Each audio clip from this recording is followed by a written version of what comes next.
అందరికీ ఓం సాయిరామ్. లాస్ట్ వీడియోలో షిరిడి సమాధి మందిర్ గురించి చెప్పాను.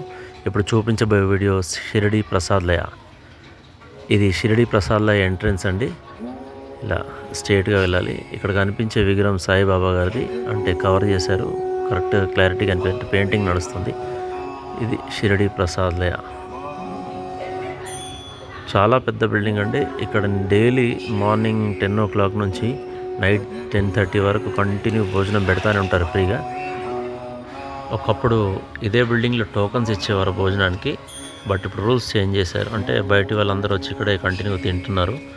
సో దర్శనం చేసుకున్న వాళ్ళకి టోకన్స్ అని మన షిరిడి సమాధి మందిర్లో దర్శనం అయిన తర్వాత బయట ఆ గుడి టెంపుల్ లోపలనే మీకు టోకన్స్ ఇస్తున్నారు.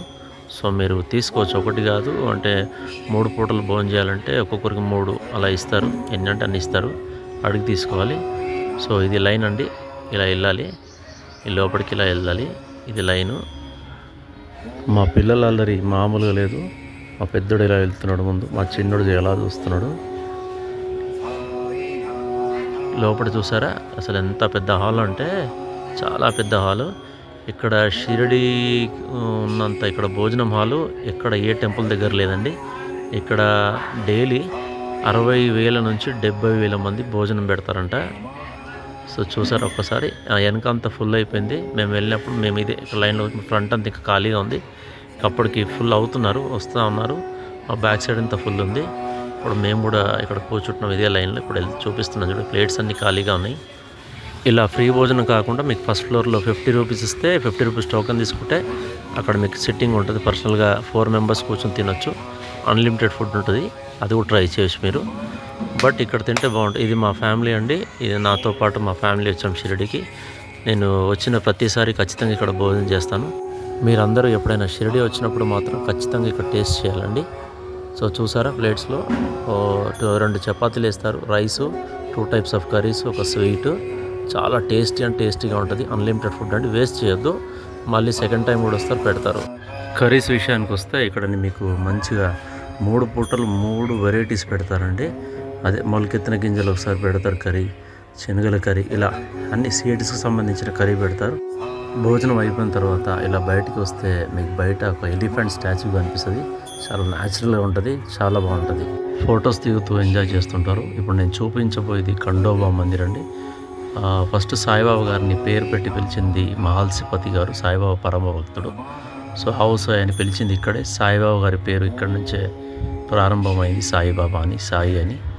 సో పైన కనిపిస్తున్న ఫొటోస్ అన్నీ అప్పట్లో సాయిబాబా భక్తులు. వీళ్ళందరి పేర్లు మీకు ఆల్మోస్ట్ తెలిసే ఉంటాయి. ఇక్కడ కనిపించేది బాలరాముడు విగ్రహం. ఇతనే చెప్పాను కదా, మహల్సిపతి. సో సాయిబాబా గారు మొట్టమొదటి పేరు పెట్టి పిలిచింది ఈ గురువు గారే, మహల్సిపతి గారు. సో ఇక్కడికి వచ్చి నేను కూడా దర్శనం చేసుకున్నాను. షిరిడికి వస్తే మాత్రం ఖచ్చితంగా ఇక్కడ దర్శనం చేసుకోండి, చాలా బాగుంటుంది. ఇక్కడ పైన కనిపించే ఫొటోస్లో అప్పట్లో సాయిబాబాతో ఉండే అందరూ భక్తులు అన్నమాట. సో అందరూ పేర్లు చెప్పడం ఈ వీడియోలో ఎంత సరిపోదు. మా చిన్నోడైతే మామూలుగా ఎంజాయ్ చేయట్లేదు, అసలు ఫుల్ ఎంజాయ్ చేస్తున్నాడు. ఒక్కోసారి ఆ ఫొటోస్ చూడండి, అప్పుడు భక్తుల ఫొటోస్ అందరి.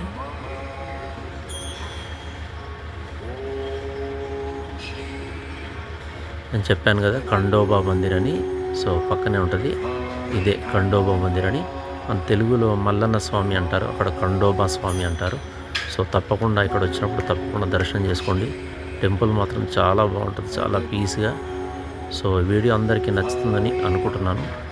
సో అలాగే మీరు హైదరాబాద్ నుంచి వచ్చే వాళ్ళు షిరిడికి మాత్రం రూమ్స్ గురించి ఏం ఇబ్బంది పడొద్దండి. ఇక్కడ నేను చూపించబోయే సాయి నిలయం.